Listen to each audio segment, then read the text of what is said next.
Market का हाल भी पूजा बताएंगी। लेकिन एशियाई बाजारों की अगर बात करें तो यहां मिला जुला कारोबार नजर आ रहा है। गिफ्ट निफ्टी हल्की कमजोरी के साथ 19,600 के पास नजर आया। जापान और चीन के बाजारों में बढ़त दिख रही है, लेकिन दबाव में कोरिया और हांगकांग नजर आ रहे हैं। यूएस इन्फ्लेशन डेटा आने वाला है, उसके पहले यह दबाव नजर आ रहा है। लेकिन यूएस मार्केट में फिलहाल किस तरह की तस्वीर नजर आ रही है, ये बताएंगी पूजा। जी पूजा, बताएं। बिल्कुल अनिता, एशियाई बाजारों से तो इस वक्त कमजोरी के संकेत देखने को मिल रहे हैं और यूएस मार्केट भी थोड़ा नर्वस है। हालांकि कल हमने देखा कि ज्यादा कुछ बड़ी खबरें या डेवलपमेंट नहीं हुआ, लेकिन अब पूरी तरीके से नजर टिकी हुई है महंगाई के आंकड़ों पर। काफी इंपॉर्टेंट होगा देखना कि फेड अभी तक जो निर्णय ले रहा है उसका कितना असर दिखना शुरू हुआ है, इस पर बाजार की नजर रहेगी। हालांकि महंगाई के ट्रेंड में हम लगातार एक गिरावट देख रहे हैं, लेकिन फेड का अभी भी कहना है कि लड़ाई खत्म नहीं हुई है। महंगाई के सामने अभी भी जो भी उचित कदम होगा वो उठाते रहेंगे और अगर जरूरत पड़ी तो रेट हाइक का निर्णय समय समय पर लेते रहेंगे। तो इस बीच ये जो महंगाई के आंकड़े आ रहे हैं ये काफी इंपॉर्टेंट हो गए और उसके पहले हम देख रहे हैं कि यूएस के बाजार थोड़ा नर्वस दिखाई दे रहे हैं।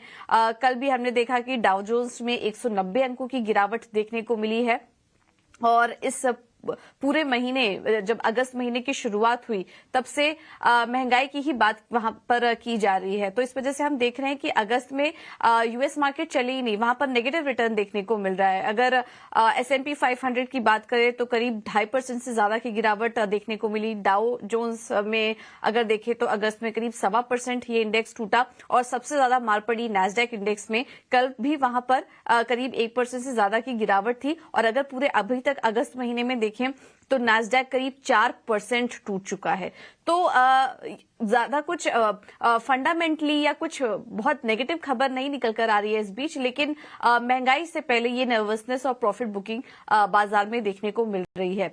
वहीं दूसरी तरफ जो एक के बाद एक नतीजे आ रहे हैं वो काफी बेहतर नजर आ रहे हैं। कल हालांकि रोब्लॉक्स के जो नतीजा है वो अनुमान से खराब थे, उसके चलते 22% की गिरावट हमने देखी।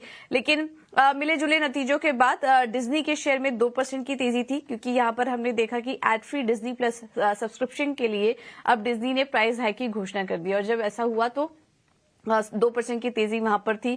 इसके अलावा वाइन रिसोर्ट्स के नतीजे भी अनुमान से बेहतर थे और अगर पूरा अर्निंग सीजन देखें तो एस&पी 500 में अभी तक 90% कंपनियों ने अपने नतीजे घोषित कर लिए हैं, जिसमें कि अगर 80% नतीजे देखें तो अनुमान से बेहतर नजर आ रहा है। अर्निंग सीजन अच्छी नजर आ रही है, लेकिन अब आने वाले समय में जो इकोनॉमिक डेटा है उस पर बाजार की नजर टिकी हुई है और उसके पहले हम देख रहे हैं कि दबाव दिखाई दे रहा है यूएस मार्केट्स में। आज इनिशियल जॉबलेस क्लेम के भी आंकड़े आएंगे, उस पर भी हमारी नजर बनी रहेगी।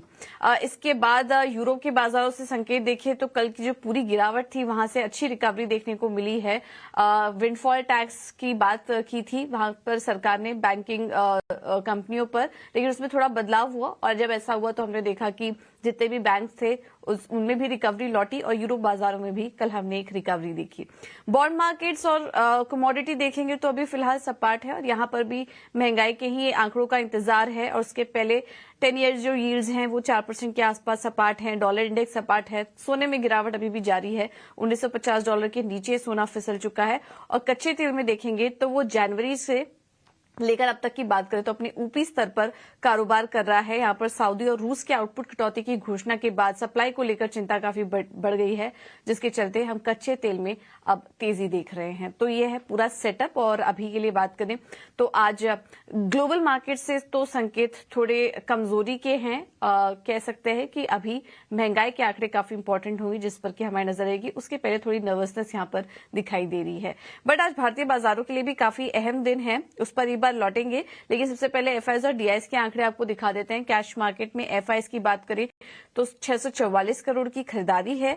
डीआईएस ने 597 करोड़ की बिकवाली की है। इंडेक्स फ्यूचर में 322 करोड़ की बिकवाली का आंकड़ा है और इंडेक्स ऑप्शन में अगर देखेंगे तो एफआईआईज ने 12,407 करोड़ की बिकवाली एफआईआईज करके गए हैं। तो ये कुछ आंकड़े, अब इसमें कैसे एनालिसिस करें और आज के लिए भारतीय बाजारों में कौन से लेवल अहम होंगे ये समझ लेते हैं। और हमारे साथ डिम्पी कालरा जुड़ चुके हैं फोन लाइन पर। डिम्पी, गुड मॉर्निंग, बताइए।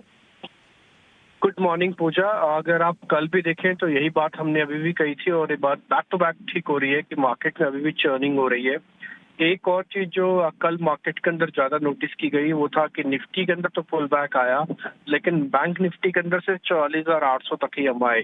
एक्चुअली आज एमपीसी का जो फैसला आना है, ठीक उससे पहले बैंकिंग स्टॉक्स या बैंकिंग में जो काम करने वाले लोग हैं वो 1 मिनट के लिए रुकना चाहते थे और देखना चाहते हैं कि एमपीसी क्या फैसला लेता है।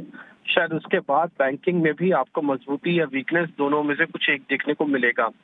मार्केट थोड़ा ट्रिगरलेस था, इसलिए एक रेंज में काम कर रहा है। एमपीसी की बैठक एक ट्रिगर का काम कर सकती है। दूसरी बात ध्यान रखिएगा, आज वीकली एक्सपायरी भी है, तो ये कॉम्बो है वीकली एक्सपायरी का और एमपीसी की बैठक के डिसीजन का।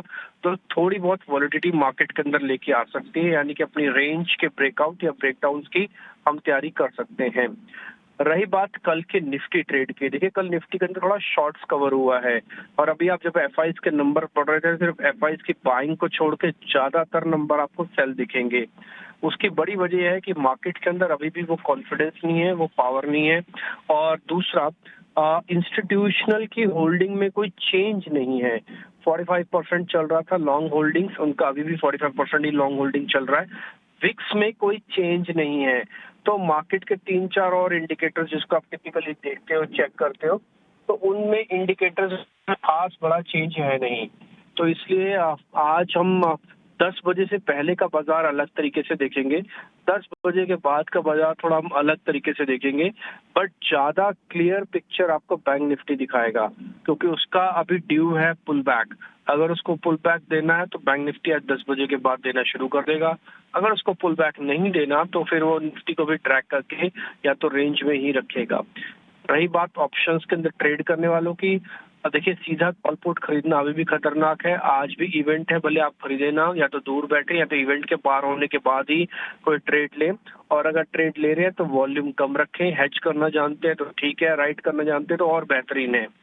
इसके अलावा स्टॉक स्पेसिफिक रणनीति रहेगी मार्केट के अंदर, आप उसी में काम कीजिए। और अगर आप इंडाइसेस में काम कर भी रहे हैं तो कम से कम इस चीज को समझ लीजिए कि बैंक निफ्टी 200 पॉइंट से ज्यादा का आपको ट्रेड नहीं देगा। निफ्टी में आप 50 से 60 पॉइंट से ज्यादा ट्रेड कमा नहीं पाएंगे। तो इसलिए थोड़ा रेंज का संभल कर काम करने की जरूरत है। थोड़ा इवेंट पास ऑन होना मार्केट भी और आप भी हो रहे थे, उसके बाद ट्रेड करेंगे तो ज्यादा बेहतर होगा। बिल्कुल।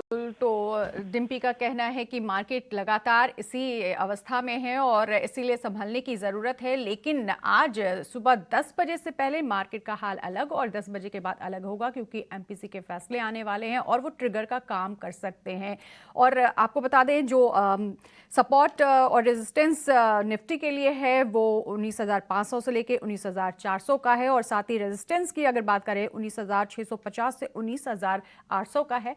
बैंक निफ्टी के सपोर्ट की अगर बात करें तो 44,500 से 44,300, और रेजिस्टेंस की बात करें तो 45,000 से 45,300 का है। शुक्रिया डिम्पी इस पूरी रणनीति को समझाने के लिए। चलिए आगे बढ़ते हैं और अब बात कर लेते हैं कि कौन कौन से स्टॉक में आज शेयर करना चाहिए, आज ट्रेडिंग करनी चाहिए। तो हमारे साथ हमारे मेहमान जुड़े हैं हेमंत कपाड़िया। गुड मॉर्निंग हेमंत, जानना चाहेंगे कौन कौन से स्टॉक हैं जिसमें आज ट्रेड कर सकते हैं। A very good morning to you. Thank you for having me on the show. I think जो पहला स्टॉक है वो है बजाज ऑटो।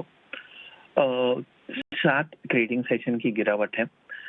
सपोर्ट लेवल पे आया हुआ है स्टॉक। अगर आप चार्ट देखेंगे तो एक अपवर्ड की रिवर्सल का पैटर्न दिया है कल।